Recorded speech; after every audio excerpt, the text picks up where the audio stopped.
Assalamualaikum warahmatullahi wabarakatuh. Perkenalkan, nama saya Danovisia Fitri, NIM 1801530061 dari kelompok Mesin Learning B1. Di sini saya akan mempresentasikan mengenai klasifikasi metode mesin learning. Yang pertama, klasifikasi berdasarkan input dan output. Artinya, dapat membantu suatu organisasi dalam memecahkan berbagai masalah real yang dalam skala besar. Input discrete akan menghasilkan model output discrete, sedangkan input continue akan menghasilkan model output continue dan discrete. Contoh dari klasifikasi berdasarkan input dan output. Yang pertama, decision tree learning termasuk ke dalam algoritma discrete. Yang kedua, artificial neural network termasuk algoritma continue. Yang ketiga, support vector machine inputnya continue, sedangkan outputnya discrete. Yang kedua, klasifikasi berdasarkan offline dan online. Dari segi offline learning atau batch learning, model yang dilatih menggunakan pembelajaran batch dipindahkan ke produksi hanya secara berkala berdasarkan kinerja model yang dilatih dengan data baru. Kerugian dari pembelajaran batch adalah membutuhkan banyak waktu dan sumber daya untuk melatih kembali model tersebut. Dari segi online learning, pembelajaran online sangat bagus untuk sistem pembelajaran mesin yang menerima data sebagai aliran berkelanjutan. Perlu beradaptasi dengan perubahan dengan cepat atau mandiri dan tidak perlu pembelajaran ulang atau retraining.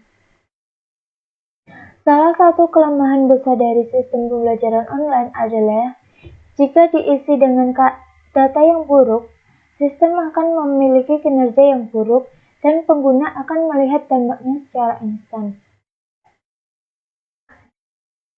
Contoh dari klasifikasi offline learning. Jika model yang dilatih menggunakan pembelajaran batch, perlu mempelajari data baru. Model perlu dilatih ulang menggunakan kumpulan data baru dan diganti secara tepat dengan model yang sudah diproduksi berdasarkan kriteria yang berbeda seperti kinerja model. Seluruh proses pembelajaran batch dapat diotomatisasi juga. Sedangkan contoh dari online learning adalah pembaruan data mengenai model barang terbaru. Selanjutnya, klasifikasi berdasar mudah atau sulit diinterpretasikan. Dari segi klasifikasi mudah, contohnya logistic regression. Algoritma ini biasanya digunakan untuk menghitung nilai probabilitas, sehingga output yang dihasilkan berada antara nilai 0 hingga 1. Contoh penggunaannya adalah proses pengajuan kredit di bank. Selanjutnya, decision tree. Algoritma jenis ini melakukan tugasnya dengan menggunakan konsep struktur flowchart bercabang menggunakan decision rules atau aturan-aturan keputusan. Contohnya, pohon keputusan. Selanjutnya, klasifikasi berdasarkan sulit. Contohnya, support vector machine atau SVM. Algoritma ini pada dasarnya dapat digunakan untuk melakukan pengelompokan pada algoritma multidimensi. SVM mengelompokkan data menggunakan apa yang disebut sebagai hyperplane atau classifier atau pemisah. Selanjutnya, neural network. Untuk contoh penerapan ANN, yaitu menggunakan data sekunder, yaitu data Titanic. Variabel yang digunakan yaitu p-class, x, and both dalam menentukan survive dari penumpang kapal Titanic.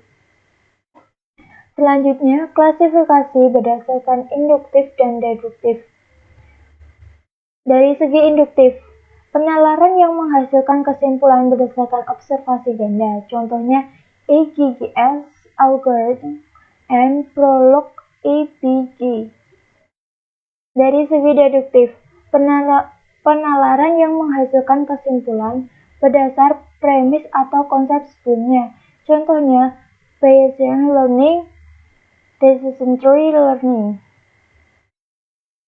Sekian presentasi dari saya. Apabila ada salah kata, saya mohon maaf yang sebesar-besarnya. Billahi taufiq wal hidayah. Wassalamualaikum warahmatullahi wabarakatuh.